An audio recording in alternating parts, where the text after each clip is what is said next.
Tungsten சுரங்கம் அமைக்கும் திட்டம் முழுமையாக கைவிடப்படும் வரை போராட்டம் தொடரும் என்று மார்க்சிஸ்ட் கம்யூனிஸ்ட் கட்சி மாநில செயலாளர் சண்முகம் தெரிவித்துள்ளார். சென்னை புத்தக காட்சியில் புத்தக வெளியீட்டு விழாவில் பங்கேற்ற பின்பு புதிய தலைமுறைக்கு அவர் அளித்த பிரத்யேக பேட்டியில் டங்ஸ்டன் சுரங்கம் அமைக்க சட்டமன்றத்தில் ஏகமனதாக தீர்மானம் நிறைவேற்றியது வரவேற்கத்தக்கது என்று தெரிவித்தார்.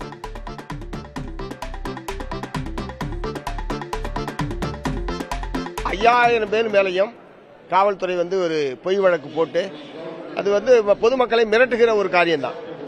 இதனால் நல்ல அணுகுமுறை கிடையாது. உடனடியாக தமிழ்நாடு காவல்துறை அந்த ஊர்வலம் சென்ற மக்கள் மீது போடப்பட்டிருக்கிற வழக்கை உடனடியாக திரும்ப பெற வேண்டும் என்று மார்க்சிஸ்ட் கம்யூனிஸ்ட் கட்சியின் சார்பில் வற்புறுத்தி கேட்டுக்கொள்ள விரும்புகிறேன். இரண்டாவது, சுரங்கம் மூடுகிற வரை இந்த மாதிரியான போராட்டங்கள் தொடர்ந்து நடைபெறும். அது மத்திய அரசாங்கத்தை தான் தமிழ்நாடு அரசாங்கம் வற்புறுத்தணும். உடனடியாக அதை மூடப்பட்டு விட்டது என்கிற அறிவிப்பை பெறுவதற்கான முயற்சியை தமிழ்நாடு அரசாங்கம் மேற்கொள்ள வேண்டும்.